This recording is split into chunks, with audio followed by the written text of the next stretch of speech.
Ne secili bëjmë atë që e kemi obligim dhe i gjithë shteti mendoj që ka qenë në funksion të kësaj të vërtetet që unë po e them, për luftën e UÇK-s, nuk kishte ndërmarrje kriminale në Ushtrinë Qëllimtare të Kosovës. Kjo është e vërteta dhe kjo e vërtet ka me dalë në këtë gjykatë. Nuk ka në zemër të UÇK-s ndërmarrje kriminale. Ushtria Qëllimtare e Kosovës ka qenë ushtrie drejt, e krijuar drejt për drejt prej popullit të Kosovës. Prej kërkujt prej larti nuk është kriju Ushtria Qëllimtare e Kosovës.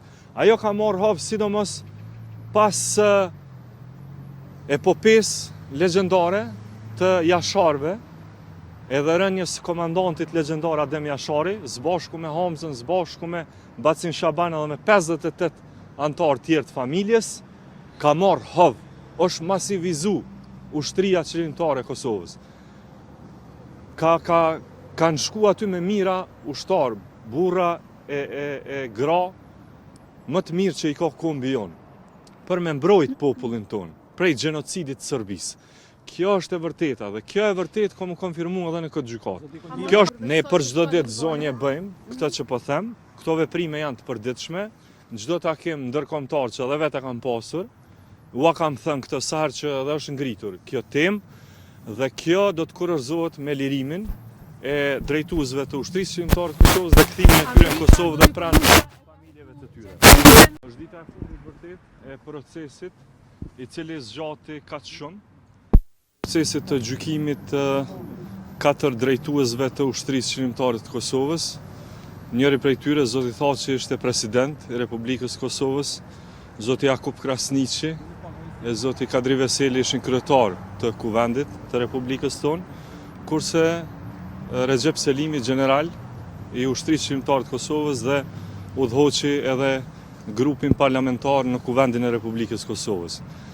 Këtyre njerëzve tashmë ata kanë marrë një ndëshkim të padrejtë, sepse procesi zgjati aq shumë, sa që unë pretendoj dhe gjithë pretendojmë së bashku që u shkel e drejta elementare e njeriut, e cila mbrohet edhe me konventën e kombeve të bashkuara, edhe me konventën evropiane të drejtave të njeriut, por edhe me kushtetutën tonë. E kjo është e drejta që personi të gjykohet në kohë të arsyeshme.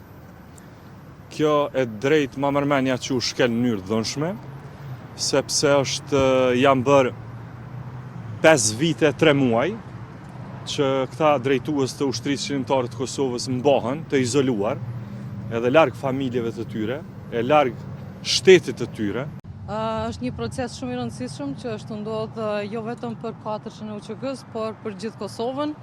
Dihet që lufta jonë qëllimtare ka qenë e drejtë, në të drejtën e popullit dhe për këtë arsye jemi sot gjithë bashkë këtu që t'i dalim në mbështetje 4 udhëheqësit të UÇK-s.